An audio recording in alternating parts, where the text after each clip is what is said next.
Voter list की सफाई हुई, जो गाड़ियों में, बसों में, ट्रेनों में भर भर कर लोग जो पश्चिम बंगाल पहुंचे, जिन्हें ये डर था कि उनका कहीं वोट ना कट जाए, और बी ये डर था कि उन्होंने अगर वोट नहीं दिया तो उन्हें फिर योजनाओं का फायदा कैसे मिलेगा, और ये वोट किसी का भी हो सकता है। पर ये जो एग्जिट पोल का आंकड़ा है सज्जन जी, वो तो ये बता रहा है कि वो जो ट्रेनों में, गाड़ियों में भर भर के भी पहुंचे थे, उसमें हिंदू मतदाता बहुत थे, क्योंकि अप्रोच बीजेपी की वही 70% की तरफ थी।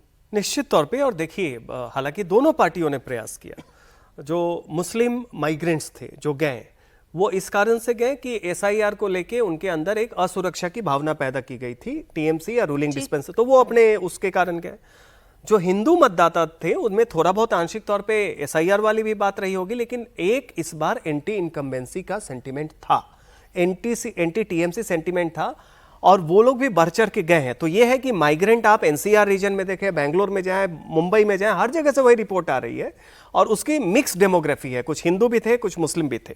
तो इस बार जैसा कि अजीत जी ने कहा कि ज्यादातर जो हमें वोट बढ़ता हुआ दिखाई दे रहा है परसेंटेज में, वो इसलिए है कि हमारा बेस कम हो गया है। इस बार 100% में से 12% तो एसआईआर ने क्लीन कर दिया, तो अब आपका जो परसेंटेज होगा वोटिंग का वो 88 या 90% से निकल रहा है। बट बावजूद इसके आप देखें, अगर लोकसभा का आप डेटा लें, जहां 79.2% वोटिंग हुआ था, 21 को नहीं लें आप, 2024 को 79.2 या 3% वोटिंग हुई, तो मान लीजिए उसके बावजूद भी आप 10-11% बढ़ा भी दें तो भी 90% जाता, लेकिन वोट कितना हो रहा है? लगभग 93%।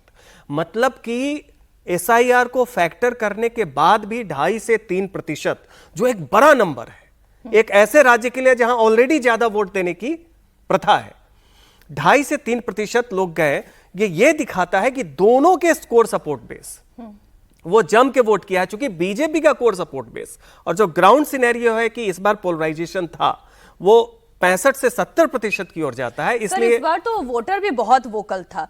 2021 के चुनाव को भी हमने रिपोर्ट किया, वोटर इतना वोकल नहीं दिखाई दे रहा था। इस बार खुलकर वो बात कर रहा था, अगर उसे परिवर्तन चाहिए तो बोल रहा था, और अगर परिवर्तन चाहिए पर वो बताना नहीं चाह रहा है तो भी दबी जुबान में जैसे वो विकास की बात करता है, रोजगार की बात करता है, सुरक्षा की बात करता है, तो समझ में आ जाता है कि वो परिवर्तन वाली ही दिशा दिखाई दे रही है।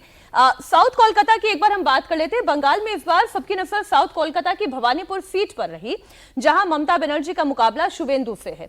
भवानीपुर का वोटिंग ट्रेंड क्या है वो आपको दिखा देते हैं। पिछली बार के मुकाबले में भवानीपुर में 24.14% ज्यादा वोटिंग हुई।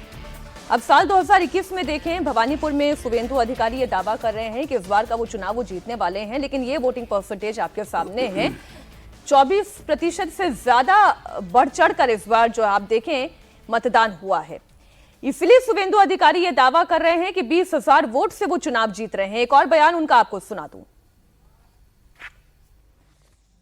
मेरा भवानीपुर क्षेत्र में करीब 90% पोल हो गया, ज्यादा भी हो सकता है। इसमें हिंदू मतदाता पहली बार खुल के वोटिंग किया। हर हिंदू बूथ में 92, 93%, 95% तक ये वोटिंग किया, और ये लोग परिवर्तन के पक्ष में वोट किया, ये मेरा उम्मीद है। 4 तारीख भाजपा सरकार बन रहा है, और भवानीपुर से मैं कम से कम 20,000 से ज्यादा वोट से चुनाव जीत रहा हूं। 8 वार्ड में 7 में हिंदू ने खुल के बीजेपी को वोटिंग किया, वहां मेरा लीड होगा।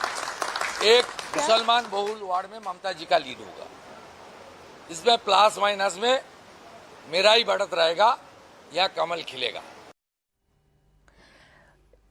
शुवेंदु अधिकारी का दावा अजीत जी यह है कि 20,000 वोटों से वो चुनाव जीत रहे हैं। अगर वो चुनाव जीत रहे हैं, भवानीपुर का भी चुनाव जीत रहे हैं, तब तो एग्जिट पोल बिल्कुल ठीक है, टीएमसी हार रही है। बिल्कुल, वो तो ये बात हम लोग 2 दिन पहले यही सज्जन जी ने कहा था, परसों आपके प्रोग्राम में, कि अगर भवानीपुर हार रही है ममता बनर्जी, इसका मतलब टीएमसी हार करके सत्ता से बाहर हो रही है।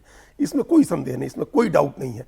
और अब जो पोलिंग का हम लोग जो पैटर्न देख रहे हैं, जिस तरह से परसेंटेज देख रहे हैं, जो पैटर्न देख रहे हैं, जो लोगों का एक जो लोगों ने, आपने जो जिस तरह कहा ना कि जो लोगों ने दिखाया भाव भंगिमा जो प्रदर्शित की लोगों ने, जो चुप रह गया, हम लोग उसको भी मान रहे हैं कि वो बीजेपी की तरफ गया, इसलिए वो नहीं बोल रहा था, क्योंकि ममता बनर्जी का सपोर्टर बोल रहा था। शहरी इलाके की कोलकाता की महिला ये कह रही है कि गला दबा के अल्लाहू अकबर तो बुलवा लोगे, लेकिन जय श्री राम बोलो तो क्या क्या गुनाह हो गया? वो भी- इतना वोकल वो भी वोटर। कहा, और जो चुप रह गया, जिसने परिवर्तन कहा, जिसने विकास कहा, सुरक्षा सब कहा, सुरक्षा रोजगार कहा, का, वो सब हम लोग मान रहे हैं। तो एक पैटर्न दिख रहा है, उस पैटर्न के हिसाब से देखिए, हम लोग कल भी चर्चा कर रहे थे इस बात की, शीला दीक्षित चुनाव हार गई नई दिल्ली सीट पर, तो उन्होंने क्या, उनके एक मोमेंटम हुआ आम आदमी पार्टी के पक्ष में, कोई निगेटिव चीज नहीं थी शीला दीक्षित के खिलाफ, कोई ऐसी चीज नहीं थी कि आप शीला दीक्षित के काम पर, कोई आदमी उनकी कॉन्स्टिट्यूएंसी में काम पर, कुछ नहीं ऐसा था, लेकिन वो चुनाव हार गई शीला दीक्षित। तो जब इस तरह का मोमेंटम होता है, जबकि बड़ा, जब एक पार्टी के पक्ष में कोई हवा चली, जब भले वो एक अंतरधारा की तरह हो, मतलब अंडरकरेंट की तरह हो, तो फिर उसके शिकार बड़े बड़े लोग हो जाते हैं। अरविंद केजरीवाल भी तो अपनी अरविंद केजरीवाल, वही हम उसी अरे? पर आ रहे थे कि दूसरा अरविंद केजरीवाल ने, कोई ऐसा काम उस समय तो नहीं था कि अरविंद केजरीवाल जिसकी वजह से अपनी कॉन्स्टिट्यूंसी में हार जाते, लेकिन वो भी चुनाव हार गए।